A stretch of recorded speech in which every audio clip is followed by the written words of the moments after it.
में हम सभी आपके साथ हैं और प्रयास है कि आपकी बात लोगों तक पहुंचे, सरकार तक पहुंचे, ताकि आतंकियों द्वारा की गई कायराना हरकत का उनको मुंहतोड़ जवाब दिया जा सके।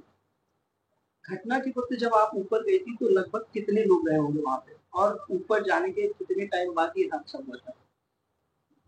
सर हम 2:10 2:15 के आसपास ऊपर पहुंचे होंगे।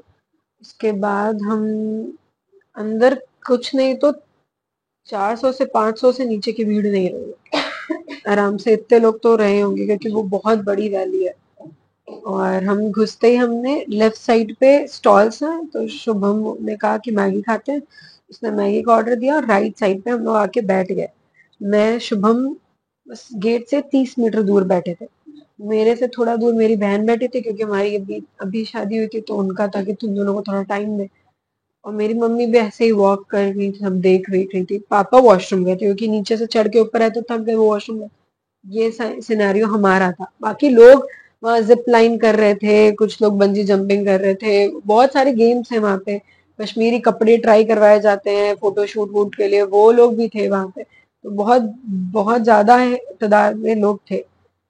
फिर हम मैगी खा रहे थे, मैगी आई तो 22 पे शुभम की पापा जी से बात हुई, शुभम के पापा से, मेरे फादर इन लॉ से, कि पापा हम लोग ऊपर आराम से पहुंच गए हैं, अब हम नीचे आते हैं। तो पापा ने भी कहा 15-20 मिनट घूम लो फिर नीचे आ जाना। फिर उसने फोन रख के मेरे से टाइम दिखाया, उस समय 2:25 अराउंड हो रहे थे। मुझको बोला कि 2:45 तक नीचे चलेंगे और चल के सबके साथ लंच करेंगे। तो मैंने हाँ ठीक है, 15-20 मिनट घूम लेते हैं फिर चलते हैं। हम इसी कॉन्वर्जेशन के बीच में थे कि हमें पीछे से एक बंदे ने, हम नीचे बैठे थे, खड़ा बंदा हमारे पास आया। उसने आते ही हमसे पूछा हिंदू है या मुसलमान। तो हमने पलट के देखा उसको क्योंकि हमें समझ में नहीं आया कि आप पूछ क्या रहा है, कौन है, क्या जवाब देना है। हमने उसको पलट के पूछा ये क्या हुआ भैया। तो उसने फिर मुझसे हमसे शुभम से सेम चीज पूछा, हिंदू है या मुसलमान, मुसलमान है तो कलमा पढ़। उसकी लाइन थी। इसके जवाब हमने जैसे ही दिया कि हिंदू है, इवन ये सेंटेंस खत्म भी नहीं हो पाया, उसने शुभम को गोली मार दी। और ये पहला पहला शूट था, पहली गोली थी।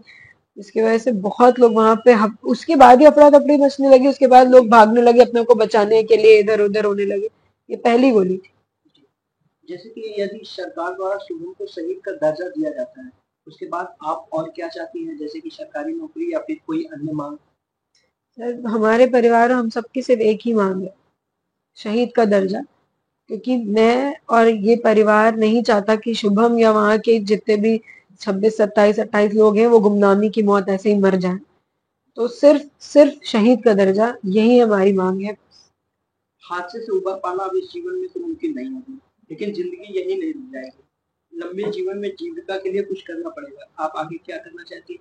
जैसे कि शुभम का बिजनेस में सहयोग बताने का, या शुभम पहले कुछ बोलता हो कि आपको ये कराएंगे वो कराएंगे, शादी के बाद पढ़ाई?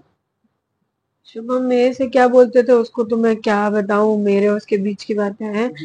बस हाँ, शुभम क्योंकि 2-3 छोटी छोटी चीजें थी वो लाइफ में करना चाहता था। मैं और हम पूरा परिवार मिलके शायद वही करने की कोशिश करें। अब इससे ज्यादा क्या ही करें। आपने किस चीज की पढ़ाई की है और क्या बनना चाहती मैं डॉक्टर वीरेंद्र स्वरूप में डांस टीचर थी। मैंने जॉब अभी अपनी 1 साल पहले छोड़ी है और उसके बाद ही फिर मेरी शादी हुई है। मैं ग्रेजुएटेड बीकॉम में हूँ, बट मेरा प्रोफेशन हमेशा डांस में रहा। हैं? आपसे इतने नेता मिलने आए हैं, संवेदनाएं व्यक्त की, आप इससे कितना प्रभावित हैं और अभी तक क्या आश्वासन मिला है? सरकार से अभी तक आपको क्या जवाब मिला? तो इन सब ने हमसे बोला है कि हमारी जो शहीद की मांग है वो आगे आके हमारी तरफ से नरेंद्र मोदी जी से इस बात को रखेंगे, हमारी आवाज बन के वहां तक जाएंगे। अब हमारा सीधे उनके पास जाना तो नहीं है, लेकिन ये जितने लोग हमें आके हमारे परिवार के साथ हमारा दुख बांट रहे हैं, वही लोग हमसे बोल रहे हैं कि वो आगे जाके हमारी बात रखेंगे। अगर आप ये वीडियो YouTube पर देख रहे हैं तो हमारे चैनल को सब्सक्राइब करें और बेल आइकन को दबाना ना भूलें। अगर आप Facebook पर ये वीडियो देख रहे हैं तो हमारे पेज को लाइक करें।